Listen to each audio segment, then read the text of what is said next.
আবু বকর, সাইয়েদনা আবু বকর এত বড় মানুষ হয়েও নির্জনে দূরে চলে যেতেন, যা চিৎকার করে একা একা কাঁদতেন আর নিজেকে ধিক্কার দিয়া দিয়া বলতেন, ইয়াবনা আবি কুহাফা, ও আবু কুহাফার বেটা, তুই মানুষ কেন হইলি?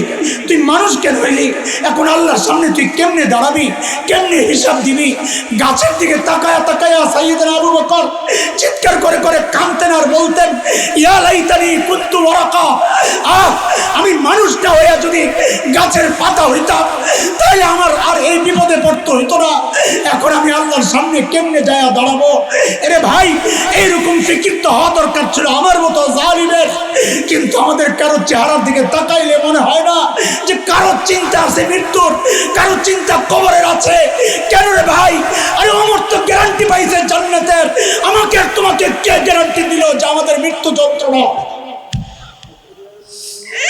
কে গ্যারান্টি দিছে যে আমাদের কবরের আযাব হবে না? বলো। আবু বকর তো গ্যারান্টি পাওয়া মানুষ, ওমর তো গ্যারান্টি পাওয়া মানুষ, আমাকে আর তোমাকে কে গ্যারান্টি দিল যে আমরা জাহান্নামে যাব না? কে গ্যারান্টি দিছে মৃত্যু এখনো অনেক বাকি? কে? এমনও তো হইতে পারে এই জায়গায় এমন অনেক আছে যাদের কাফনের কাপড় দোকানে চলে আসছে। এমনও তো হইতে পারে কালকে খবর আসতে পারে বয়ান করে গেছে হাসান জামিল তো আর দুনিয়ায় নাই, দাড়ি পাইকা সাদা হয়ে গেছে, গুনাহ ছাড়তে পারি না। চুল পাইকা সাদা হয়ে গেছে, গুনাহ ছাড়তে পারি না। অথচ মালিক ডেকে ডেকে বলছেন, আলাম ইয়ানিল্লাযীনা আমানু আন তাখশা কুলুবুহুম লিযিকরিল্লাহ, আল্লাহর ভয়ে দিলটা কেঁপে ওঠার এখনো কি সময় হয় নাই? আর কত, আর কত। ওই জন্য আল্লাহ তাআলা সবাইকে ডাক দিয়া বলতেছে, সময় মতো যেন লজ্জিত না হইতে হয়, সময় মতো যেন বলতে না হয় ইয়া লাইতানি কদ্দামতু লি হায়াতি, আজকের এই জিন্দেগির জন্য কিছু আমল যদি পাঠাইতাম। আল্লাহ বলেন আগে আগে প্রস্তুতি নাও। ইয়া আইয়ুহাল্লাযীনা আমানুত্তাকুল্লাহ ওয়ালতানজুর নাফসুম মা কদ্দামাত লিগাদিন ওয়াত্তাকুল্লাহ ইন্নাল্লাহা খাবীরুম বিমা তা'মালুন ফামান ইউরিদিল্লাহু আন ইয়াহদিয়াহু ইয়াশরাহ সাদরাহু লিল ইসলাম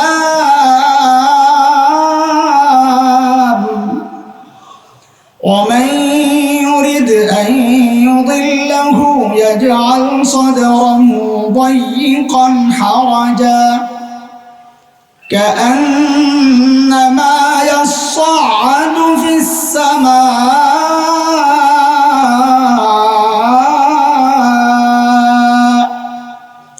كذلك يجعل الله الرجس على الذين لا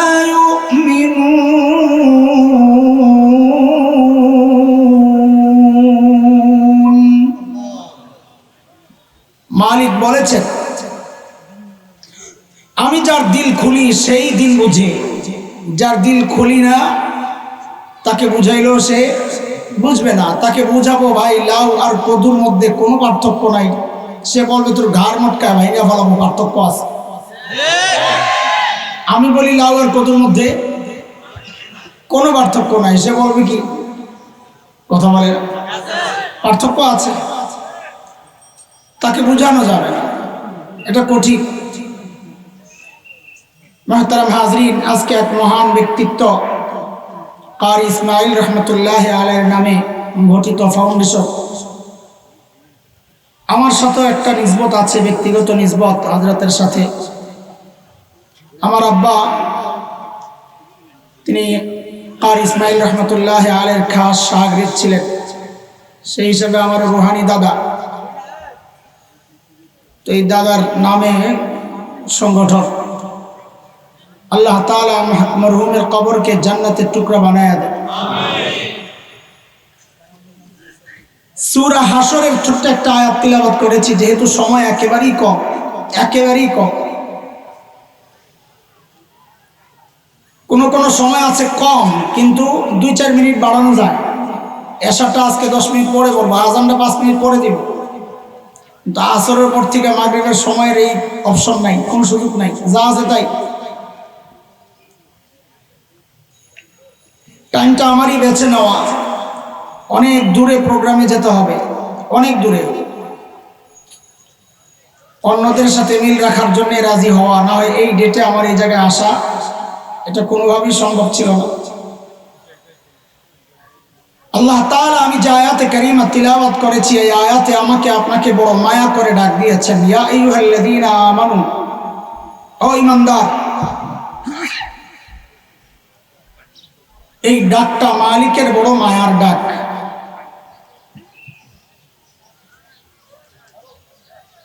কুরআনুল কারীমের মধ্যে আল্লাহ তাআলা মুমিনদেরকে দুই ভাবে ডেকেছেন, ইয়া আইয়ুহাল্লাযীনা আমানু, ইয়া আইয়ুহান নাস, ও মানুষ। হযরত মুফতি শফি রহমাতুল্লাহি আলাইহি বলেন, এই দুই ডাকের মধ্যে অনেক পার্থক্য আছে। কি পার্থক্য?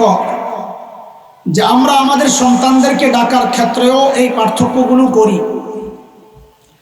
আমরা আমাদের সন্তানকে কখনো নাম ধরে ডাকি, এই আব্দুল্লাহ, কথার কথা,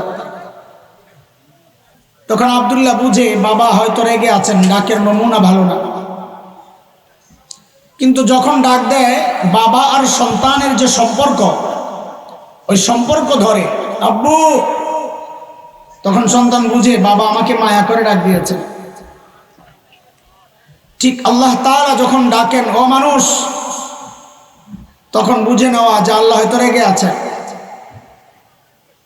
কিন্তু যখন আল্লাহর সাথে বান্দার যে সম্পর্ক, ঈমানের সম্পর্ক, ওই সম্পর্ক ধরে যখন ডাক দিয়ে বলেন ও ঈমানদারেরা, তখন বুঝে নেওয়া যে আল্লাহ তাআলা বড় মায়া করে আমাকে ডাক দিয়েছে। আমি যে আয়াতে কারিমা তিলাওয়াত করেছি, এই আয়াতেও আল্লাহ মায়া করে ডাক দিয়ে বলছেন কি, ইয়া আইয়ুহাল্লাযীনা আমানুত্তাকুল্লাহ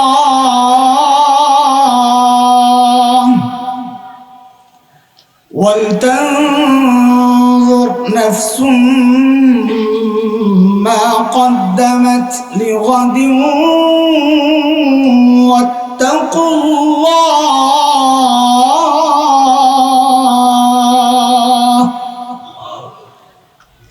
ও ঈমানদার, আল্লাহকে ভয় করো,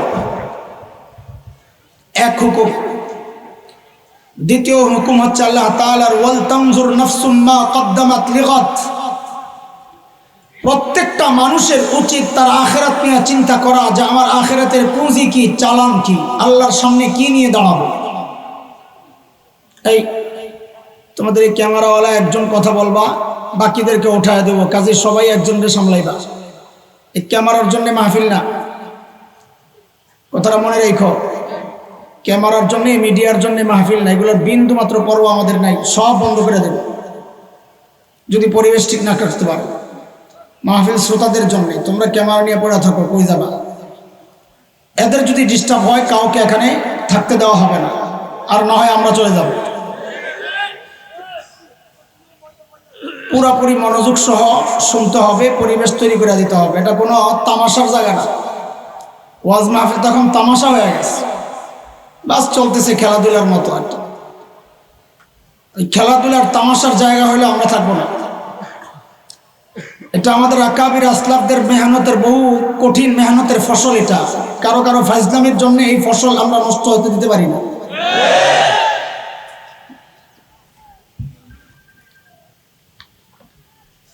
আল্লাহ তাআলা বলছেন প্রত্যেকটা মানুষের উচিত তার আখিরাত নিয়ে ভাবা, যে আমার পুঁজি কি, মালিকের সামনে কি নিয়ে দাঁড়াবো। বলে ভাবছি বলেই তো এই মজলিসে আসছি, আখিরাতের চিন্তাই তো আসছি, নাকি না? জিলাপি আছে, সিন্নি, তবরক কিচ্ছু নাই, তো আখিরাতের চিন্তাই তো আসছে। কিন্তু দোস্ত, আমাদের আখিরাতের চিন্তাটা পারফেক্ট হচ্ছে কিনা, যথাযথ হচ্ছে কিনা, যতটুকু দরকার, যেমন দরকার ঠিক তেমন হচ্ছে কিনা, কেমনি বুঝবো? তো আল্লাহ তাআলা আমাদের মডেল বানাইছেন হযরতে সাহাবায়ে কেরামকে, নমুনা। যে তোমার ঈমানকে সাহাবীদের ঈমানের সাথে মিলাও, যদি মিলে যায় তো তোমার ঈমান ঠিক আছে। কার কথা? মালিক বলেন فَإِنْ آمَنُوا بِمِثْلِ مَا آمَنْتُمْ بِهِ فَقَدِ اهْتَدَوْا وَإِنْ تَوَلَّوْا فَإِنَّمَا هُمْ فِي شِقَاقٍ।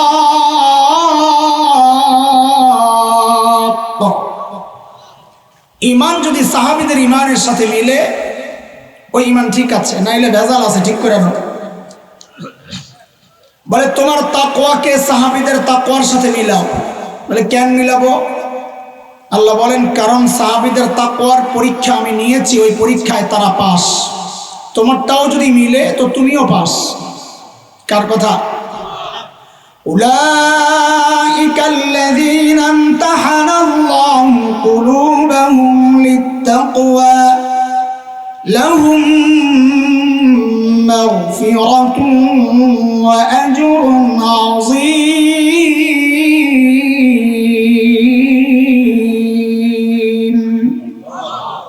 আল্লাহ বলেন তাকওয়ার পরীক্ষা নিয়েছে, ওই পরীক্ষায় তারা পাস।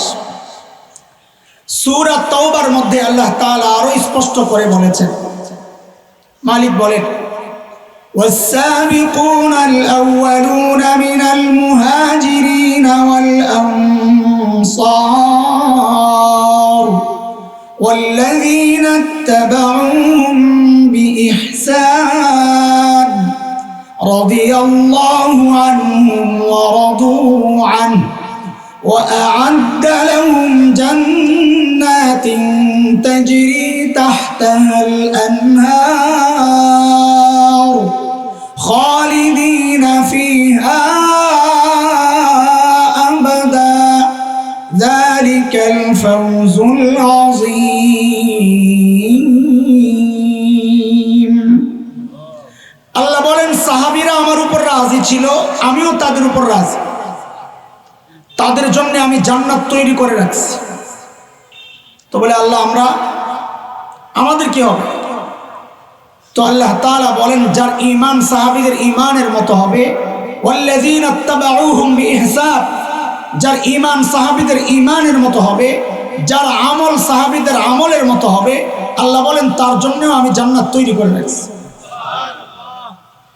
এখানে একটা সূক্ষ্ম কথা একটু বলেনি, সাধারণরা ওইরকম বুঝবেন না। 1-2 মিনিট রাগ করেন না, চুপচাপ শুনতেও পারেন, অন্য আমলও করতে পারেন। এটা শুধু আলেমদের জন্য। 1-2 মিনিটের একটা সূক্ষ্ম কথা একটু বলে দিই। আমাদের এই সমাজে কিছু মানুষ আছে যারা সবসময় আলেমদের সাথে খোঁচাখুচি করে, সহিহ হাদিস বইলা যে এটা সহিহ হাদিসে নাই, এটা বিদআ, ওইটা বিদআ, ওইটা বিদআ। এরা কারা? বেশিরভাগ হচ্ছে যাদের ওস্তাদ ফদিলাতুশ শেখ আল্লামা মুফতি ইন্টারনেট লানাতুল্লাহি আলাইহি আসেনি আপনার বেলায়। আলেমদের বিরুদ্ধে সবসময় সাধারণ মানুষকে বিভ্রান্ত করাই তাদের মিশন। এর মধ্যে একটা বিভ্রান্তির জবাব এই আয়াতে আছে, এই জন্য কথাটা বলা। সেটা হলো আমাদের ফিকার একটা বড় কিতাব মাদ্রাসায় পড়ায় আমাদের, হিদায়া। এই কিতাবের মধ্যে ইমামে আবু হানিফা রহমতুল্লাহ আলাইহির সাথে কখনো কখনো কোথাও কোথাও লেখা আছে রহিমাহুল্লাহর জায়গায় রাদিয়াল্লাহু আনহু। এখন এরা সাধারণ পাবলিকরে বোঝায়, দেখো হুজুররা কত খারাপ, হানাফিরা কত খারাপ, ইমামে আবু হানিফাকে সাহাবী বানায় দিচ্ছে। কেমনি বানাইলো? ওই দেখো ইমামে আবু হানিফার নামের পাশে রাদিয়াল্লাহু লাগাইছে। তো ইমামে আবু হানিফার পাশে রাদিয়াল্লাহু লাগানো যায় কি যায় না, এই আয়াতের মধ্যে জবাব আছে। আল্লাহ তাআলা বলেন ওয়াস-সাবিকুনাল আউয়ালুনা মিনাল মুহাজিরিন ওয়াল আনসার। পুরো অংশটার মিজদাক উদ্দেশ্য হচ্ছে হযরতে সাহাবায়ে কেরাম। এরপরে ওয়াও আল্লাযীনা ইত্তাবাউহুম বিইহসান, যারা সাহাবীদের অনুকরণ করে। মাতুফ, আগেরটা মাতুফ আলাই। ও আলেমরা বুঝতেছে মাতুফ আলাইয়ের গায়ের হয়। বোঝা গেল আল্লাযীনা ইত্তাবাউহুম বিইহসান মাতুফ, আগের মাতুফ আলাই সাহাবীদের গায়ের, মানে এক শ্রেণী মুত্তাবি' আর এক শ্রেণী মুত্তাবা'। সাহাবীরা মুত্তাবা', আল্লাযীনা ইত্তাবাউহুম বিইহসান মুত্তাবি'। মাতুফ আলাইহির গায়ের হয়, বুঝা গেল আগের যারা তারা সাহাবী, পরের যারা তারা সাহাবী না। উভয়ের ক্ষেত্রে আল্লাহ বলতেছেন রাদিয়াল্লাহু আনহুম ওয়া রাদু আনহু। কি বলছি কিছুই বুঝেন নাই, ওটা হুজুররা বুঝছে, আপনাকে বোঝার দরকার নাই। এরে দোস্ত, এই জন্য আমার আখিরাতের প্রস্তুতি ঠিকঠাক মতো হচ্ছে কিনা সাহাবীদের সাথে মিলাইয়া দেখতে হবে। কাদের সাথে? এইবার আপনি আজানের আগে দুরূদ শরীফ পড়বেন কি পড়বেন না এটা আপনার বিষয়, আমি কিচ্ছু বলব না। আপনি শুধু মিলাইয়া দেখেন সাহাবীরা করছে কিনা। যদি করে তো করেন, আমারও দাওয়াত দেন, না করলে ছেড়ে দেন। আপনি মিলাদ শরীফ বইসা পড়বেন না শুইয়া পড়বেন, দাঁড়ায়া পড়বেন না লাফায়া পড়বেন, এটা আপনার বিষয়, আমার কি বলার আছে। তবে করার আগে একটু মিলাইয়া দেখেন সাহাবীদের আমলের সাথে তারা করছে কিনা। তারা যদি করে তো আমারও দাওয়াত দিয়েন সিন্নির, আমিও খাইতে রাজি আছি ইনশাআল্লাহ। কথা বুঝতেছেন আপনারা? আর যদি না করে তো আল্লাহ তাআলা বলেছেন এটা, ওয়া ইন তাওয়াল্লাউ ফাইন্নামা হুম ফি শিকাক। সাহাবীদের সাথে মিলবে না তো তুমি বিভ্রান্তিতে আছো, ভুলে আছো, গৌরবী করতেছো হুদাই। চলেন আমাদের আখিরাতের প্রস্তুতি সাহাবীদের সাথে মিলছে কি মিলছে না একটু মিলায়া দেখে আসি। সাহাবীদের আখিরাতের প্রস্তুতি কেমন ছিল? একজন সাহাবীর একটু কথা শুই না, আসলে সময় যেহেতু কম আমি খুব তাড়াহুড়া করে কাটছাট করে আগাইতেছি। সাইয়েদনা আবু বকর সিদ্দিক রাদিয়াল্লাহু আনহু যখন খলিফা, তো ওনার রাষ্ট্র পরিচালনার একটা সিস্টেম ছিল। ওনার দরবারে বিধবা অসহায় নারীদের লিস্ট থাকত। স্বেচ্ছায় যদি কেউ খিদমত করতে চায় ওই লিস্ট ধরে ঠিকানা ধরে চলে যেত, কারণ এটা অনেক সওয়াবের কাজ। নবী আলাইহিস সালাম বলেছেন, যারা ইয়েতিম আর বিধবাদের জিম্মাদার হবে ওই ব্যক্তি আর আমি জান্নাতে পাশাপাশি থাকব। বড় আফসোস আর হতাশার কথা হচ্ছে, অন্য বিধবার দায়িত্ব নিবে থাক দূরের কথা, নিজের বিধবা মায়েরই তো খবর নেয় না। জালিম জালিম। একদিন হযরত ওমর ফারুক রাদিয়াল্লাহু আনহু আসছেন, কোন এক বিধবার ঠিকানা মতো খেদমতে যাবে। দেখেন সাহাবীদের আখিরাতের প্রস্তুতি। ওমরের মতো মানুষ, এত বড় মানুষ আসছেন বিধবার খেদমত করতে। নাম পায় না, খুঁজতে খুঁজতে একটা নাম পাইছে যার সাথে কোনো ঠিকানা ঠিকানা লেখা নাই, কোনো ব্যক্তির নাম লেখা নাই। হযরত ওমর চলে গেছেন পরদিন সকালে ফজরের পর পর বুড়ির বাড়িতে। বলেন তো একটু আমাকে কখন? সবাই বলেন। এটা দৃষ্টি আকর্ষণের জন্য জিজ্ঞেস করতেছি, কারণ এটা আল্লাহরও তরিকা, নবীরও তরিকা। আল্লাহ নবীকে বলছেন, আল কারিয়া মাল কারিয়া ওয়া মা আদরাকা মাল কারিয়া। কারিয়া, কারিয়া কি চিনেননি আপনি? আরে এত কথার দরকার কি, আপনি বইলা দিলেই তো হয়। না, এটা হলো দৃষ্টি আকর্ষণের জন্য। হযরত মুআজ ইবনে জাবাল রাদিয়াল্লাহু আনহু নবীর পেছনে বসা, রদিফ ওই হুন্ডার পেছনে বসে এরকম বসা। তো হুন্ডার তো ভঁ ভঁ আওয়াজ হয়, ওঠের তো আর আওয়াজ হয় না। তো নবী ডাক দিয়েছেন, ইয়া মুআজ। হযরত মুআজ বলেন, আমি জবাব দিলাম, লাব্বাইকা ওয়া সাআদাইকা ইয়া রাসূলুল্লাহ, জি হুজুর আমি হাজির। আল্লাহর হাবিব আবার ডাক দিলেন, ইয়া মুআজ, এই মুআজ। জি হুজুর। নবী আবার ডাক দিলেন, ইয়া মুআজ। হযরত মুআজ বলেন, আমি আবারও জবাব দিলাম, জি হুজুর। লাব্বাইকা ওয়া সাআদাইকা ইয়া রাসূলুল্লাহ। হযরত মুআজ বলেন, এই শোনো, নবী যে বারবার আমাকে ডাক দিচ্ছেন বিষয়টা এমন না যে আমি নবীর আওয়াজ শুনি না, আবার আমার জবাবটাও নবী শুনেন না, বিষয়টা এমন না। লাইসা বাইনি ওয়া বাইনাহু ইল্লা মুখারাতার রাহিল। নবী আর আমার মাঝখানে শুধু একটা কাঠ, যার মধ্যে হেলান দিয়ে বসতো, ওই কাঠটাই, দূরত্ব বেশি নাই। তাহলে নবী বারবার কেন ডাক দিলেন? বলে দৃষ্টি আকর্ষণের জন্য, বলে মনোযোগ দিয়ে শোন। বলেন তো হযরত ওমর বুড়ির বাড়িতে কখন গেছেন? কথাটা কেন বললাম? কারণ হযরতে সাহাবায়ে কেরাম দিনের কাজ শুরু করতেন ফজরের নামাজের পরপর। নবী আলাইহিস সালাম যারা সকালে কাজ করেন তাদের জন্য বরকতের দোয়া করছেন। শেখ ইবনুল কাইয়িম রাহমাতুল্লাহি আলাইহি বলেছেন, জাদুল মাআদের মধ্যে আসছে যে ব্যক্তি সকালে ঘুমাবে তার ঘর থেকে কোনোদিন অভাব দূর হবে না। কেন? আল্লাহ ওই টাইমে রিজিক বন্টন করেন, বরকত বন্টন করেন। ঘুমাইলে আপনার ভাগটা কারে দিবে আল্লাহ তাআলা। পরদিন সকাল ফজরের পর সাইয়্যিদনা ওমর বুড়ির বাড়ির দরজার সামনে দাঁড়ায়া দরজা নক করে বলে, মারে আপনার ঘরের কাজগুলো করার জন্য আমি ওমর ইবনুল খাত্তাব হাজির।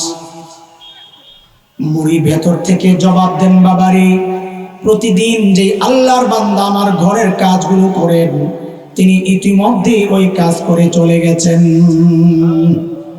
এই কখন আপনারা ঘুমাইছেন নাকি এই সময় দুপুরবেলা? হযরত ওমর কখন গেছে?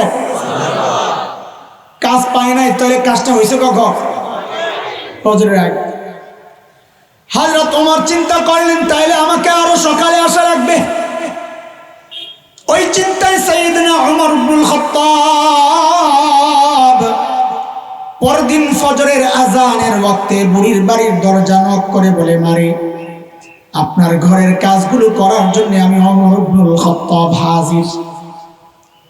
বুড়ি আজকেও জবাব দিচ্ছেন, বাবারে প্রতিদিন যে আল্লাহর বান্দা আমার ঘরের কাজগুলো করেন তিনি ইতিমধ্যে ওই কাজ করে চলে গেছেন। কখন এটা? হযরত ওমর চিন্তা করলেন তাইলে আরো আগে আসা লাগবে, বুঝছি। ওই চিন্তায় সাইয়্যিদনা ওমর পরদিন তাহাজ্জুদের ওয়াক্তে বুড়ির বাড়ির দরজা নক করে বলে, মারে 2 দিন থেকে আমি ওমর ইবনুল খাত্তাব এসে এসে ঘুরে যাই, আজকে নিশ্চয়ই আপনার ঘরের কাজগুলো পেয়ে যাব। বুড়ি হযরত ওমরকে অবাক করে জবাব দিচ্ছেন, বাবারে প্রতিদিন যে আল্লাহর বান্দা আমার ঘরের কাজগুলো করেন তিনি ইতিমধ্যে ওই কাজ করে চলে গেছেন। কখন কখন কখন? চিনেননি তাহাজ্জুদের ওয়াক্ত আপনারা? কখন? হ্যাঁ, 2টায় 3টায়? এই তো ওলামায়ে কেরাম এক একজন এক একটা বলবেন। আচ্ছা, সারা জিন্দেগীর জন্য একটা কথা মনে রাখেন, তাই বেজার লাগবে না। সূর্য ডোবার পর থেকে সূর্য ওঠা পর্যন্ত গোটা টাইমকে 3টা ভাগ করবেন। 3 ভাগ করে 2 ভাগ বাদ দিয়া তৃতীয় ভাগ যখন থেকে শুরু ওইটাই তাহাজ্জুদের ওয়াক্ত, ওইটাই সাহরির ওয়াক্ত। মনে থাকবেন ইনশাআল্লাহ। কিন্তু ওইটা জিজ্ঞেস করা আমার মাকসাদ না। আমার কাছে একটা ডিজিটাল ব্যাখ্যা আছে তাহাজ্জুদের ওয়াক্তের। কি সেটা? বলে এখনকার যুবক পোলাপাইন ফেসবুক আর ইউটিউব বন্ধ করে যখন ঘুমাইতে যায় ওইটা হলো তাহাজ্জুদের ওয়াক্ত। এতে করে সবচেয়ে বেশি বিপদে পড়ছে হইলো রাত্রে যারা চুরি করতো, ওই চোরারা যেই ঘরে যায় চুরি করতে দরজা জানালা চিপা দিয়া তাকায়া দেখে, হায় আল্লাহ, ভিতরে কোনো না কোনো আল্লাহর বান্দা বান্দি আসমানের দিকে মুনাজাত দিয়া শুয়ে রয়েছে। কথা ঠিক নি রে? গজব আইব না কে? গজব আসবে না কে? এই জন্যই তো গজব আসে। হযরত ওমরের টনক নড়ছে এইবার, কিরে এত গভীর রাতে কে খেদমত করতে আসে? আমার কাজ দরকার নাই, আগে বুড়িরে বের করা লাগে, এই আল্লাহর বান্দারে বের করা লাগে। কে বুজুর্গ? ওই চিন্তায় হযরত ওমর পরদিন এশার নামাজের পর বুড়ির বাড়ির দরজার সামনে এক ঝোপের আড়ালে চুপচাপ বসে আছেন। দেখবেন কি আল্লাহর বান্দা কাজ করতে আসে এত রাতে। হযরত ওমর লক্ষ্য করলেন এক আল্লাহর বান্দা খালি পায়ে পা টিপে টিপে চোরের মতো বুড়ির বাড়ির দিকে আগাইতেছে। হযরত ওমরও রেডি, আসেন দেই কেডা আপনি। যেই না সামনে আসছে ওমর দাঁড়ায় গেছেন, এই কে আপনি? বাপরে, হযরত ওমরের যে আওয়াজ, মানুষটাও একা, রাতও গভীর। আমি যদি এরকম কোনো চিপায় পড়তাম আর যদি কেউ আমার সামনে দাঁড়ায়, তারা লগলে কাপড় নষ্ট হয়ে যাবে। কিন্তু হযরত ওমরের আওয়াজে ওই ব্যক্তি ভয় পাবেন থাক দূরের কথা, উল্টা হযরত ওমর যাকে দেখলেন নিজেই চমকায় গেছেন। দেখেন আর কেউ না, খলিফাতুল মুসলিমিন আবু বকর সিদ্দিক রাদিয়াল্লাহু তাআলা। এই কি অবস্থা! পায়ের দিকে তাকায় দেখে জুতা নাই, পাও খালি। আবু বকরকে ওমর রাদিয়াল্লাহু আনহু বড় মহব্বত করতেন, এমনি লাইগা থাকতেন। লেগে থাকা মানে গুতাগুতি আর খোসাখুসির লাগানা কাটছে আমলকে বেশি করতে পারে, ওই প্রতিযোগিতা। ধরছেন এই আবু বকর সুফি সাহেব জুতা কই, খালি পায়ে আসছেন কেন, এটা আগে কর। ইসলামী শাসন ব্যবস্থার সৌন্দর্য, সুবহানাল্লাহ। সাইয়েদনা আবু বকর জবাব দেন, ওমর জুতা পরলে চটচট আওয়াজ হয়, যদি মানুষের ঘুম ভেঙে যায়। শাসক জনগণের ঘুম নষ্ট হবে, এই জন্য রাতে জুতা খুইলা খালি পায়ে হাঁটে। হায় কোন দুনিয়ায় বাস করি, ঘুম তো দূরের কথা, এখন তো জানের নিরাপত্তা নাই। আমাদের আকাবির আসলাফরা আমাদের গর্ব, উলামায়ে দেওবন্দ আমাদের গর্ব। কেন? সাহাবীদের এই নমুনা আমার আকাবিরদের মধ্যেও পাওয়া যায়। মুফতি শফি রহমতুল্লাহ আলাইহি লিখেছেন, জামার উস্তাদ আসগর হোসেন রহমতুল্লাহ আলাইহির সান্নিধ্যে আত্মশুদ্ধির জন্য কিছু সময় আমি কাটিয়েছি। তো একদিন হযরতের সাথে কোথাও যাচ্ছিলাম, রাতে হঠাৎ এক বাড়ির সামনে যায় হযরত জুতাগুলো হাতে নিয়ে নিছেন। মুসলমান খেয়াল করো, ইসলাম কাকে বলে। জুতাগুলো হাতে নিয়ে নিছেন, কিছু দূর যায় আবার জুতাগুলো পরে হাঁটা শুরু করছে। মুফতি শফি রহমতুল্লাহ আলাইহি চিন্তা করতেছেন, জুতা খুললো কেন হুজুর, এটা কোনো পবিত্র জায়গা নেই। ফাখলানা আলাইকিন্নাকা বিল ওয়াদিল মুকদ্দাসি তুয়া, মুসা আলাইহিস সালামকে আল্লাহ বলছেন জুতা খুলে, পবিত্র জায়গায় আছে। এটাও কোনো পবিত্র জায়গা কিনা, জুতা খুললো কেন? জিজ্ঞেস করা হয়েছে, হযরত আপনি জুতা খুললেন কেন? আমি কিছু বুঝলাম না। হযরত মুফতি শফি রহমতুল্লাহ আলাইহি বলেন, ওস্তাদকে যখন আমি জিজ্ঞেস করি তো ওস্তাদ জবাব দিচ্ছেন, এই যে বাড়িটা, এই বাড়িটা একজন অমুসলিম দেহ ব্যবসায়ী পতিতার। একটা একটা গাড়ি আসবে আর আপনারা যেভাবে তাকাইতে থাকেন আর মাথা ওদিকে দিয়ে রাখেন, তো আমি বয়ান করতে পারবো না। আমি বড় নাজুক মানুষ, আমার পরিবেশ ঠিক না থাকলে আমি শেষ। আমার কথাই বেরোতেছেন আজকে এই শুরু থেকে, এই আবে যাবে দিকে।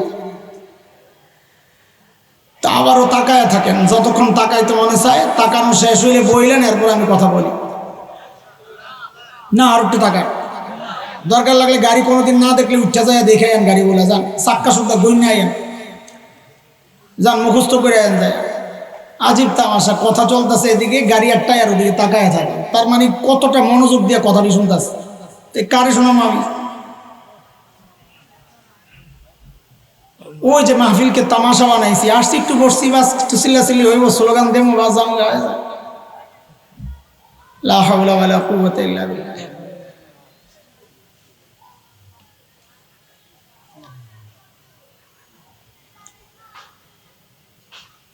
আর ইব্রাহিম রহমতুল্লাহ আলাইহির মেহনতের জায়গা, এই অঞ্চলগুলোর হালত যদি এই হয় তো গোটা দুনিয়ার হালত কি হবে ভাই? আমরা তো গর্বের সাথে বলি যে আমাদের ওই এলাকা আমাদের বাড়ি, ওই এলাকা আমার নানার বাড়ি, যে ল্যাংড়াপুরি আমার নানার বাড়ি।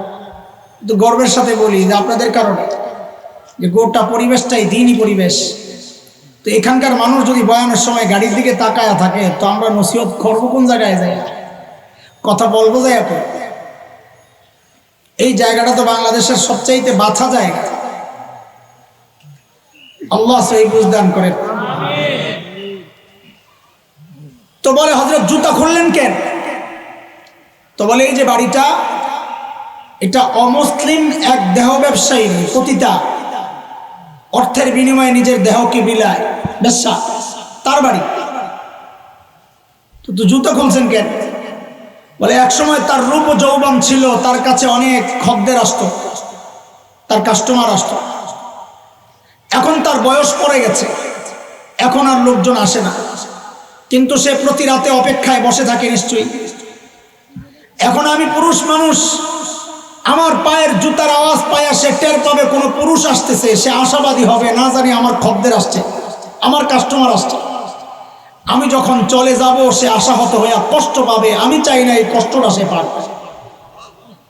আরে ভাই, এর নাম ইসলাম। আমি আর আপনি কি করি?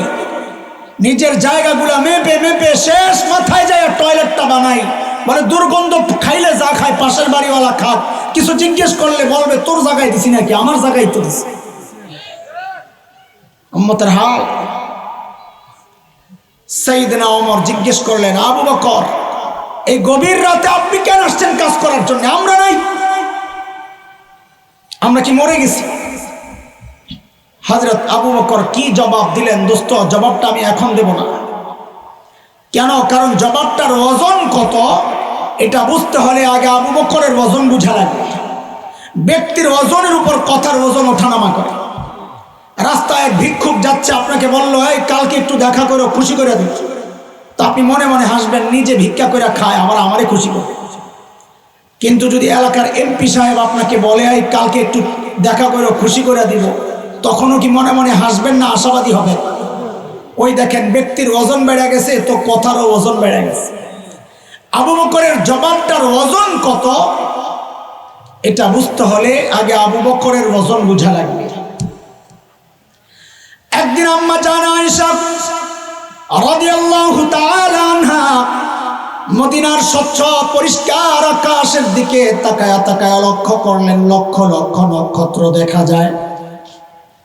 আম্মা জানের মনে একটা জিজ্ঞাসা, নবীকে এসে জিজ্ঞেস করেন, ইয়া রাসূলুল্লাহ আপনার উম্মতের মধ্যে এমন কেউ কি আছেন যারা আমলের পরিমাণ এই নক্ষত্রের চেয়েও বেশি?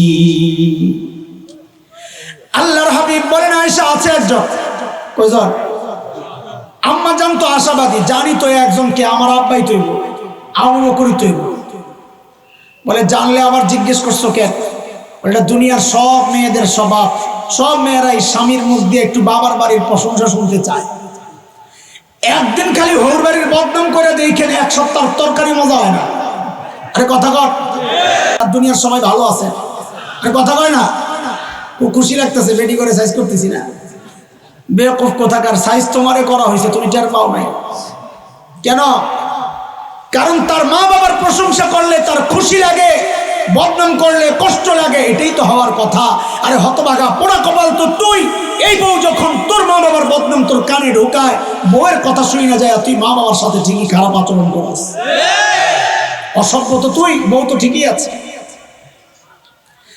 আল্লাহর হাবিব বলেন, আয়েশা আছে একজন, আমার যে উম্মতের আমল ওই নক্ষত্রের চেয়ে বেশি, সে হচ্ছে ওমর ইবনুল খাত্তাব। কে? এখন আম্মা জানের চেহারার কি অবস্থা? হ্যাঁ, মলিন হয়ে গেছে। আল্লাহর হাবিব তো চেহারা দেখেই বুঝছেন আম্মা জানের ভিতরে গন্ডগোল চলতেছে। চেহারা দেখলে মানুষের দিলের হালত জানা যায়। তোর মন খারাপ কেমনে? মন তো ভিতরে, আপনি বুঝলেন কেমনে? ওই যে চেহারায় প্রকাশ পাচ্ছে। ইংরেজিতে বলে face is the index of mind. মানুষের ভিতরে কি কাজ করে এটা তার চেহারায় প্রকাশ পায়। আল্লাহ রসুল তো বুঝছেন আম্মা জানের ভিতরে গন্ডগোল চলতেছে। আয়েশা তুমি ভেবেছিলা তোমার বাবার নাম বলবো না? আরে আয়েশা শুনো শুনো, তোমার বাবা আবু বকরের হিসাবটাই তো আলাদা। আমার গোটা উম্মতের আমল যদি এক পাল্লায় করা হয়, আর একা তোমার বাবা আবু বকরের আমল যদি আরেক পাল্লায় করা হয়, তো আবু বকরের আমলের পাল্লা ভারী হয়ে যাবে। আবু বকরের মর্যাদা শোনাইতেছি দোস্ত। একদিন হযরত ওমর আসছে, বলে দোস্ত আপনার সাথে একটা লেনদেন করবা চাই। ওমর আবু বকরে বলে, কি লেনদেন করবেন আপনি? বলে দোস্ত আমার জিন্দিগির যত আমল আছে, ওমর বলতেছেন যত আমল আছে আমার জিন্দিগির সব আপনারে দিয়ে দিতে চাই, যান। হযরত আবু বকর চিন্তা করতেছে, ওমর এত ভালো মানুষ, সারা জিন্দিগি আমার সাথে আমল নিয়ে করলো প্রতিযোগিতা, আর এখন বলে সব আমল আমারে দিয়ে দিবে। এখানে কোনো ঘাপলা আছে? কারণ ওমর আবু বকর মানুষ সরল সোজা, কিন্তু ব্যাককল তো না। হযরত উলামায়ে কেরামকে দেখে অনেকে এমনটাই ভাবে যেগুলো মনে ব্যাককল, দুনিয়ার কিচ্ছু বুঝে না। আরে না, আলেমদেরকে যারা ব্যাককল ভাবে তারা ডবল ব্যাককল। কথা কও ঠিক কিনা? যার সিনের মধ্যে কোরআনের ইলম, হাদিসের ইলম, ওই মানুষ ব্যাককল হতে। আমাদের একজন বিখ্যাত মুফাসসির ছিলেন মুস্তাফা আল হুসাইনি রহমতুল্লাহ আলাইহি, নাম শুনছেন? হুজুরের একটা গল্প আমাদেরকে মুফতি দেলোয়ার সাহেব হুজুর শোনাইছেন। হুজুর তো দেখতে মাশাআল্লাহ একেবারে সাদা সিধা, দুনিয়ার কিচ্ছু বুঝে না। তো হুজুর এক মাহফিল থেকে যাওয়ার সময় হাইওয়ের পাশে এক রেস্টুরেন্টে রাত্রে বসছেন খাইতে। তো লাস্টে সুন্নত তরিকায় প্লেটটা চেটে চুটে খাচ্ছেন। একটা হাড্ডি ছিল, ওটারে বসে বসে চাবাইতেছেন। পাশের টেবিলে এক ভদ্রলোক বসে বসে চা খায়। কি খায়? দুনিয়ায় এমন কিছু মানুষ আছে, দাড়িওয়ালা টুপিওয়ালা দেখলে এদের চুলকানি শুরু হয়। ওই বেটা ওই ক্যাটাগরির। হুজুরে দেখাই মনে মনে চিন্তা করতেছে, মৌলবি যেমনি হাড্ডি খাইতেছে, এর যাই একটু সাইজ করা লাগবে। আস্তে করে চায়ের কাপটা হাতে নিয়ে হুজুরের টেবিলের সামনে দাঁড়াইয়া বলে, এক্সকিউজ মি। হুজুর বলে, ইয়েস বলেন। বলে, একটা কথা জিজ্ঞেস করতে চাই। বলে, বলেন। বলে, আচ্ছা হুজুর, আপনাকে এলাকায় কুকুরে কি খায়? ওই যে হুজুর হাড্ডি খাইতেছে, যে হুজুরের কুকুর বানায় দিছে। আলে আপনাদের এলাকায় কুকুরে কি খায়? হ্যাঁ, তো ভাবছে হুজুরের এই কথা জিজ্ঞেস করলে হুজুর চোখের পানি নাকের পানি একাকার করে কানতে কানতে শেষ হয়ে যাবে। কিন্তু বদমাইশ বুঝে নাই, হ্যাঁ, যে ভিমরুলের ভাষায় হাত দিছে। যেই না জিজ্ঞেস করছে, হুজুর আপনাদের এলাকায় কুকুরে কি খায়, আর হাতে তো চায়ের কাপ। হুজুর ওদিকে তাকায় না, হাড্ডি চাবায় আর কয়, আমাদের এলাকায় কুকুরে চা খায়। এইবার কার কান্দা কে কান্দে? মাথাটা তলে দিয়ে আসতে ভাগছে। কাসেম নানতুবি রহমতুল্লাহি আলাইহি দারুল দেওবন্দের অন্যতম প্রতিষ্ঠাতা, ইংরেজ বিরোধী আন্দোলনের অন্যতম সিপাহসালার, গোটা ভারতবর্ষের মুসলমান যার কথায় উঠে বসে। হযরত দারুল দেওবন্দের পাশে একটা ছোট্ট মসজিদ, ছাত্তা মসজিদ, ওখানে থাকতেন। তো ইংরেজরা সিদ্ধান্ত নিল হযরতকে গ্রেফতার করবে। চারদিক থেকে ঘেরাও করছে। কাসেম নানতুবি রহমতুল্লাহ আলাইহি ভিতরে গেঞ্জি গায়ে দেওয়া, লুঙ্গি পরা, ঝাড়ু দেয়।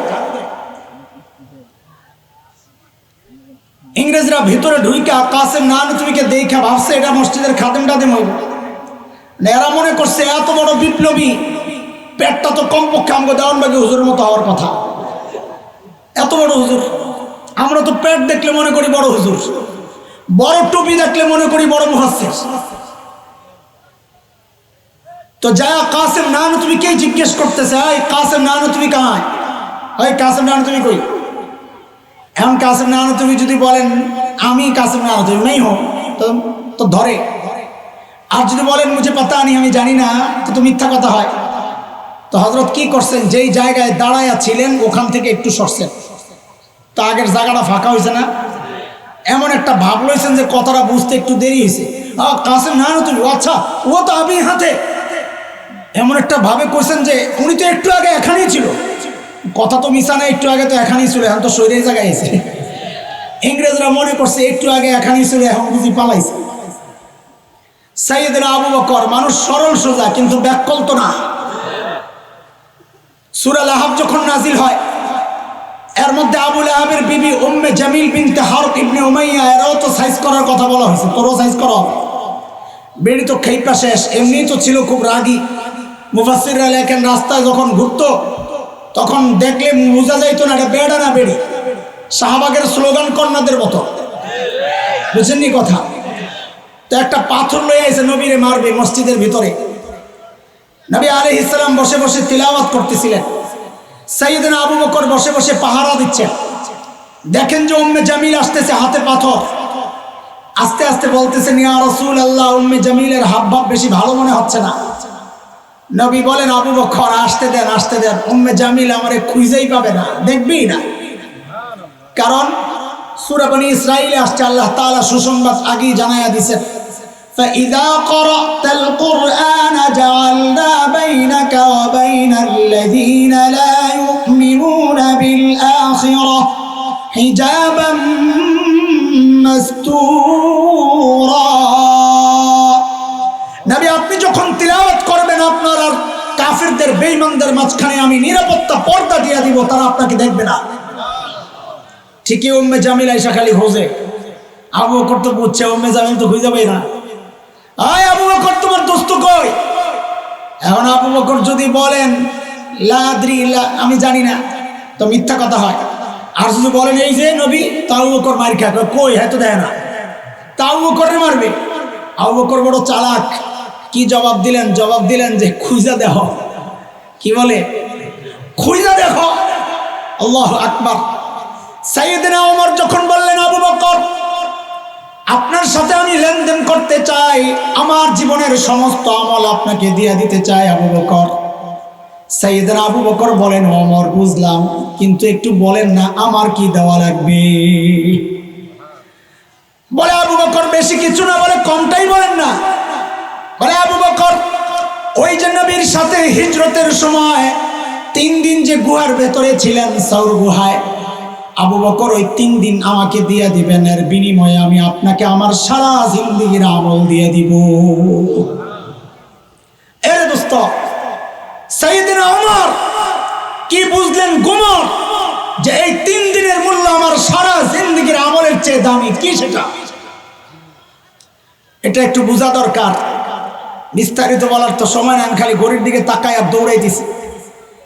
চলেন একটু সুর গুহার ভেতরে ঢুকি। আর ঢুকবেন নি আপনারা? আপনার কি অবস্থা কর? আচ্ছা, গুহার ভেতরে ঢুকার আগে গুহার মুখটারে আগে একটু বন্ধ করি। গুহার মুখের মধ্যে জানি কে কে বাসা বানাইছিল, দেখি কম তো। আপনারা কত ওয়াজ শোনেন মাশাআল্লাহ। মাকড়সার কবুতর, সাবাস। আজকে কারি ইসমাইল রহমতুল্লাহ আলাইহি ফাউন্ডেশনের পক্ষ থেকে পুরস্কার দেওয়া হবে সঠিক উত্তরদাতারে। কবুতরে কয়টা ডিম পারছিল? সঠিক উত্তর দিতে পারলে পুরস্কার। কথা কয় না, একজনও কথা কয় না। আর না পারলে কোন ইখতিলাফ আছে? কয়টা? 2টা। আর কোন মত? একটা। মাশাআল্লাহ। আর আসেনি 2-1 একটাও না। মাশাআল্লাহ। এক একজনের দিয়ে এক এক জবাব, আসলে ইখতিলাফ আছে। 3টা। মাশাআল্লাহ, মাশাআল্লাহ। অনেকে মনে মনে ভাবতেছে নবীর সাথে সংশ্লিষ্ট একটা গল্প নিয়ে আমি তামাশা করতেছি। না, আসলেই তামাশা করতেছি। কেন তামাশা করতেছি? এই জন্যে যে মুহাদ্দিসরা বলেছে কবুতরের গল্পটা পুরাই জাল, বানোয়াট, মিথ্যা কথা। খাওয়া গায়ে ডিম আইব কর্তিকা, কবুতরই তো নাই। হ্যাঁ, মাকড়সার গল্প আছে, তাও কোন কোন মুহাদ্দিস বলেছেন ওইটাও জাল। তবে অনেকে বলেছেন জাল না, তবে দুর্বল। সেই দুর্বল জায়গা থেকেই বলছি, যেহেতু ফজিলত বর্ণনার ক্ষেত্রে দুর্বল বর্ণনা ব্যবহার করা যায়, সেই জন্য। বলেন তো গুহার ভেতরে কে? নবী আর আবু বকর। এই খুব মনোযোগ, খুব মনোযোগ। আল্লাহ তাআলা যদি চাইতেন গুহার মুখটাকে পাথর দিয়ে প্যাকেট করে গুহার ভেতরটাকে জান্নাতের টুকরা বানাইতে পারতেন কি পারতেন না? পারতেন। আল্লাহ তা না কইরা মাকড়সার জাল বিছায়া নিরাপত্তা দিলেন, কারণ মাকড়সার জাল অনেক শক্তিশালী না দুর্বল? সূরা আনকাবুতের মধ্যে কি আসছে? ওয়া ইন্না আহওয়ানাল বুয়ুতি লাবাইতুল আনকাবুত। জগতের সবচেয়ে দুর্বল ঘরের নাম কি? মাকড়সা, মাকড়সার জাল। আল্লাহ এই পাতলা জিনিস দিয়ে নবী আর আবু বকরকে নিরাপত্তা দিলেন কেন? আল্লাহ আমাকে আপনাকে দেখায়া দিচ্ছেন, এরে আমার বান্দা, আমি যদি আমার দ্বীনকে বাঁচাতে চাই তো আমার পারমাণবিক অস্ত্র লাগে না, যুদ্ধ বিমান লাগে না, লাখো সৈন্যের দরকার হয় না, ট্যাঙ্ক কামান সাবমেরিনের দরকার হয় না। আমি আমার দ্বীনকে বাঁচাতে চাইলে মাকড়সার জাল দিয়েও বাঁচাইয়া দিতে পারি। দরকার আবু বকরের ঈমান। কি দরকার? শেখ ওমর মুখতার রহমতুল্লাহ আলাইহি লিবিয়ার বিপ্লবী, গভর্নমেন্ট সিদ্ধান্ত নিছে বম্বিং করে গোটা এলাকা শেষ করে দিবে। কেউ একজন এসে বলল, হযরত এলাকা ছাড়া, তাড়াতাড়ি ছাড়তে হবে। কেন? বলে আমাদের তো বিমান বিধ্বংসী অস্ত্র নাই, আমরা মারা পড়ব। তো হযরত বড় আজীব জবাব দিছেন, প্রশ্নের আদলে বিপ্লবী জবাব, ঈমানদীপ্ত জবাব। তিনি জিজ্ঞেস করলেন, আচ্ছা বলো তো, তাদের বোমারু বিমানগুলা কি অনেক শক্তিশালী? তো কাহা অনেক শক্তিশালী। তো বলে কত শক্তিশালী? বিমানগুলা আরশের উপরে দিয়া যায় নাকি? কয় না। কয় নিচে দিয়া। কয় কি করাতে? কোথায় আরশ, কোথায় 7 আসমান, কোথায় মহাশূন্য, এর কত নিচে দিয়ে বিমান যায়? কথুর তাইলে ডরায় আলাপ। যদি আরশের উপর দিয়ে যেত তাইলে ভয় পেতাম যে আমাকে রক্ষা করবেন যে আরশের মালিক, তার উপরও যদি বোম পড়ে তো আমারে বাঁচাবে কে? যদি আমার রব অক্ষত থাকেন তাইলে আমার কোনো টেনশন নাই। আরে দোস্ত, তিনি তো সূরা তাওবার শেষ আয়াতের তরজমা শোনাইছেন। আল্লাহ নবীকে এই কথা বলেই সান্ত্বনা দিয়েছেন কি? ফাইন তাওয়াল্লাউ ফাকুল হাসবিয়াল্লাহ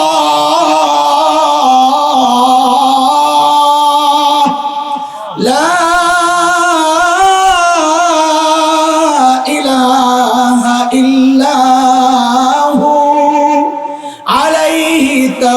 توكلت وهو رب العرش العظيم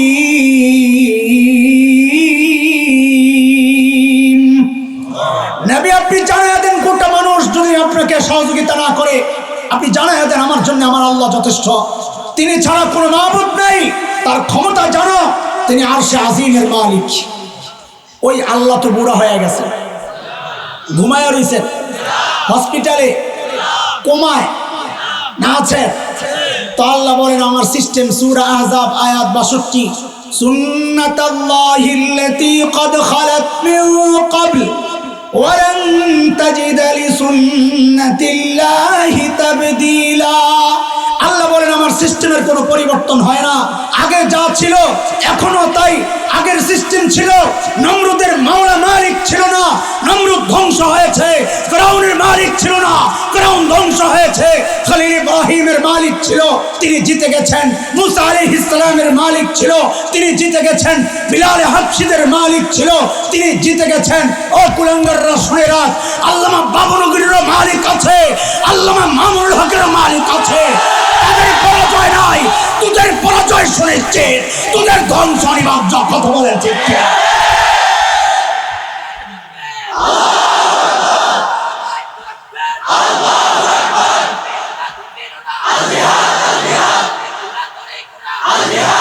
আজকে আমেরিকা আমাদেরকে হুমকি দেয়, ভারত লাল চক্ষু দেখায়, আর ওই লাল চক্ষুর তালে তালে পরে এই দেশের কিছু কুলাঙ্গার লাফালাফি করে। কথা কর, মাঝে মধ্যে হুমকি দেয় আমার দেশ দখলের। আরে কুলাঙ্গাররা শুনে রাখ, শাইখুল হিন্দের রুহানি সন্তানরা এই দেশে বাস করে। খোদার কসম খায়া বলি, দেশ দখল দপ্তরের কথা একবার খালি পা দিয়ে দেখ, একটা কুলাঙ্গারকে পালাতে দেওয়া হবে না, পালাতে দেওয়া হবে না।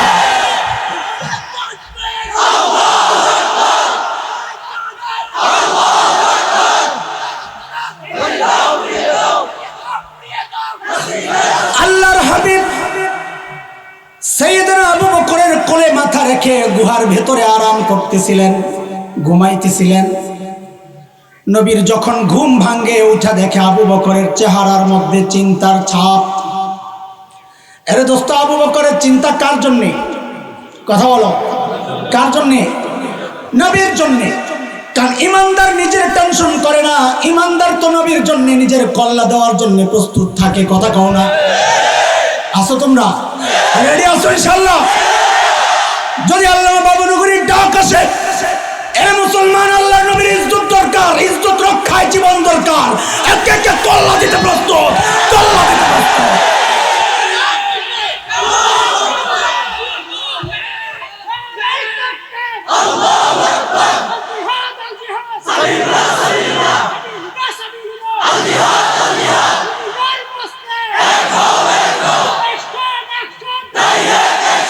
আল্লাহর হাবিব আবু বকরের চেহারার দিকে তাকায়া তাকায়া বলেন, আবু বকর এত টেনশন কেন আপনার? সাইয়েদনা আবু বকর জবাব দেন, ইয়া রাসূলুল্লাহ, ওই যে গুহার মুখের দিকে তাকায়া দেখেন কাফেররা হাঁটাহাঁটি করতেছে। লাউ আন্না আহাদাহুম ইয়ানজুরু ইলা কদামাইহি, আমাদের গুহার দিকে তাকানোর দরকার নাই, কেউ যদি নিজের পায়ের দিকেও তাকায় তাইলেও তো আমাদেরকে দেখে ফেলবে। আল্লাহর হাবিব বলেন, আবু বকর আপনি কি ভেবেছেন গুহার ভেতরে খালি আমি আর আপনি, আর আমাদের সাথে বুঝি কেউ নাই? না আবু বকর না, আপনি টেনশন করেন না, আল্লাহ আমাদের সাথে আছে। কে? এখন তার সাহাবীকে বললেন, আবু বকরকে বললেন, আরে আমি যে কত সূক্ষ্ম সূক্ষ্ম কথা বাদ দিয়ে আসতেছি, এই সুন্দর একটা কথা না বললেও তো পারি না। আল্লাহ তাআলা বলেন, একজন যখন তার সাহাবীকে বললেন, মানে কি আবু বকরের মর্যাদা দেখো, যে আল্লাহ আবু বকরের সাহাবিয়তকে আল্লাহ স্বীকার করতেছে। কাজে আবু বকরের সাহাবিয়তকে কেউ অস্বীকার করলে সে কাফের হয়ে যাবে, কারণ আল্লাহ নিজে স্বীকৃতি দিয়েছেন। ইয়াকুলু লিসাহিবি, একজন যখন তার সঙ্গীকে বললেন, লা তাহজান লা তাহজান, আবু বকর আপনি ঘাবড়ায়েন না। বলে কেন? বলে ইন্নাল্লাহা মাআনা, আল্লাহ আমাদের সাথে আছেন। আল্লাহ আমাদের, এই কথার মধ্যে ওমর পায়া গেছেন গোমর। মনে আছেনি কথা? ওমর বুঝা গেছেন, আরে খাইছে রে, এই কথায় তো আবু বকরের মর্যাদা গেছে গা ধরা ছোঁয়ার বাইরে। বলে কেন? বলে আমার সারা জিন্দেগির আমলের স্বীকৃতি নবী কি দিয়েছেন? নবীর সাথে আমার সম্পর্কের লেভেলটা কি? নবী বলেছেন, লাউ কানা বাদি নবিয়্যুন লাকানা উমর, আমার পরে যদি কেউ নবী হতো তো ওমর হতো। বলেন তো কে? এই হাদিস কি প্রমাণ করে মর্যাদা বেশি কার, আবু বকরের না ওমরের? ওমরের। বলেন কার? নবী বলেছেন আমার পরে পরে যদি কেউ নবী হতো তো কে হতো? ওমর। বুঝছেন একটা, আমি আর আপনি বুঝছি আর একটা। কারণ ওমর বুঝছে খাইসের নবীর সাথে আমার সম্পর্কের লেভেলটা হচ্ছে বাদিয়তের। আলেমরা বুঝেন আগে বাদিয়তের। নবী বলেন ওমর আপনি পেছনে আর আমি আগে, আমি আগে আপনি। আল্লাহরে সারা জিন্দেগির আমল কইরা পাইলাম বাদিয়তের মুকুট। নবী বলেন ওমর আমি আগে আপনি পরে। আবু বকর 3 দিন থাইকা আবু বকরকে নবী বলেন আবু বকর আপনার সাথে আমার সম্পর্কের লেভেলটা ওমরের মতো বাদিয়তের না, আগে আর পরে না, মাআনা মাইয়তের পাশাপাশি। ওমর কয় আমার বাদিয়তের মুকুট লাগবে না, লয়া যাক আমারে মাইয়তের মুকুট দিয়া দেন, সাথে সাথে থাকার অবস্থা দিয়া দেন। দাওয়াত তাবলীগের ভাইরা, কেউ কেউ অভিযোগ করো তোমরা আলেমরা চিল্লা দেয় না। শোনো, তুমি চিল্লা দিয়ে অনেক দামি কাজ করছো, অস্বীকার করি না, এটা অনেক দামি কাজ, অনেক দামি কাজ। কিন্তু মনে রাখো তুমি সারা জিন্দেগি আমল কইরাও তুমি একজন সাধারণ মানুষ। আল্লাহ রাসূল ওই আলেম চিল্লা না দিয়েও তার মাথায় পরায়া দিছেন ওয়ারাসাতুল আম্বিয়ার মুকুট। সারা জিন্দেগি চিল্লা দিলেও ওইটা পাইবা না। মুকুটের বড় দাম, মুকুটের। আবু বকরের মর্যাদা শোনাইতেছি দোস্ত, আমার হাতে সময় নাই। তবুকরের যুদ্ধে চাঁদা চাইছিলেন নবী। আবু বকরের যা ছিল ঘরে সব লয়ে আইছেন। নবী দেখে খুব মায়া লাগছে, জিবরাইল আমিন হাজির হয়ে গেছেন। সালাম দিয়ে বলতেছেন ইয়া রাসূলুল্লাহ, আল্লাহ আবু বকরকে সালাম পাঠাইছে। আবু বকরের মর্যাদা শোনো, আল্লাহ আবু বকরকে সালাম পাঠাইছেন। বলতেছেন ইয়া রাসূলুল্লাহ, আল্লাহ জানতে চাইছেন আল্লাহ তো আবু বকরের উপর রাজি, আল্লাহ তো আবু বকরের উপর রাজি, কিন্তু আল্লাহ জানতে চেয়েছেন আবু বকর আল্লাহর উপর রাজি কিনা। আবু বকরের মর্যাদা শোনাইতেছে। ওই যে গভীর রাতে বুড়ির বাড়ির সামনে ওমর ধরলেন, আবু বকর আপনি কেন আসছেন? এই কাজগুলো আমাদেরকে দেওয়া যেত না? তো আবু বকর কি জবাব দিয়েছিলেন বলেছি, জবাবের ওজন বুঝতে হইলে আগে আবু বকরের ওজন বোঝা লাগবে। সাইয়েদনা আবু বকর জবাব দিচ্ছেন, ওমর আমি কি আমার আখিরাত কামাই করব না? হায় হায়, আবু বকরের বলে আখিরাত কামাই এখনো বাকি রয়েছে। কি করেন নাই আবু বকর? নবী জান্নাতের সুসংবাদ দিয়েছেন, আবু বকর ফিল জান্নাহ। তারপরে এই গভীর রাতে যায় বুড়ির বাড়ির কাজ করে, আখিরাতের ফিকির। আরে ওমর এত বড় মানুষ, আখিরাতের ফিকিরের হাল কি ওমরের? ওমর সম্পর্কে নবী বলেছেন ওমর ফিল জান্নাহ, ওমর জান্নাতি। আমি আপনি হকের উপর চললে বলা হয় লোকটা হকপন্থী। ওমর সম্পর্কে নবী বলেছেন উল্টা, দারাল হাক্কু হাইসু দারা, ওমর যেদিকে যায় হক তার পেছনে পেছনে যায়। ওমর হকপন্থী না, বরং হক ওমরপন্থী। জান্নাতে যায়া নবী ওমরের বাড়িটা দেখছেন, দুনিয়া এসে উচ্ছ্বাস প্রকাশ করতেছেন, আহারে ওমরের বাড়িটা দেখছি জান্নাতে কি যে সুন্দর, আমার দিল চাইছিল একটু ভিতরে ঢুকি, না জানি ভেতরটা কত সুন্দর। কিন্তু ওমরের গায়রত, ওমরের আত্মমর্যাদাবোধ, প্রেস্টিজ, আমি জানি অনুমতি ছাড়া ঢুকলে যদি ওমর মাইন্ড করে, কোরআনে নিষেধ আছে তো কারো ঘরে অনুমতি ছাড়া ঢোকা। ইয়া আইয়ুহাল্লাযীনা আমানু লা তাদখুলু বুয়ুতান গায়রা বুয়ুতিকুম হাত্তা তাস্তানিসু ওয়া তুসাল্লিমু আলা আহলিহা। সূরা নূর। বলে এই জন্য আমি ঢুকি নাই। সাইয়েদনা ওমর বাচ্চাদের মতো হাউমাউ করে কান্না শুরু করছেন, আবি কাগিরতু ইয়া রাসূলুল্লাহ, আপনার সাথে আমার আত্মমর্যাদাবোধ। কেন একটু ঢুকলেন না আপনি? কেন একটু ঢুকলেন না? এত বড় মানুষ ওমর, আখিরাতের ফিকিরের হাল কি? মৃত্যুর সময় আবু লুলু মাজুসির সন্তান বিষাক্ত খঞ্জর দিয়া পেট ফেড়ে ফেলছে, নারী বুড়ি বের হয়ে গেছে। মসজিদ নববীর ফ্লোরে শোয়া দেওয়া হয়েছে, হযরত ওমর বেহুশ। একটু হুশ ফিরছে, নামাজের খবর নিছেন, টাকনোর নিচে কাপড় এক ছেলের ওই জায়গায় উঠাইছেন। এই অবস্থায় অর্ধ জাহানের শাসনকর্তা, নবীর সুসংবাদ পাওয়া, জান্নাতের সুসংবাদ পাওয়া ব্যক্তি হযরত ওমর ওই অবস্থায় মাথাটাকে নিয়ে মসজিদে নববীর ফ্লোরে রাখছেন, মাটির উপর, মাটির উপর। আয়ে ওমর কাঁদতেছেন, চোখ দিয়া ঝরঝর করে পানি পড়তেছে, কাঁদতেছেন, আর গালগুলাকে মাটির সাথে এইভাবে ঘষতেছেন আর বলতেছেন ওয়াইলুল লাকা ইয়া ওমর ইল্লাম ইয়াগফির লাকা রাব্বুক। ওমর তোমার রব যদি তোমারে মাফ না করে তো তোমার জন্য ভয়ঙ্কর বিপদ কিন্তু অপেক্ষা করতেছে। আখিরাতের ফিকির ওমরের। আল্লাহ তাআলা আমাদের সবাইকে যথাযথ প্রক্রিয়ায় হযরতে সাহাবায়ে কেরামের অনুকরণে, আকাবির আসলাফের অনুকরণে আখিরাতের জন্য প্রস্তুত হওয়ার তৌফিক দান করেন, আমিন।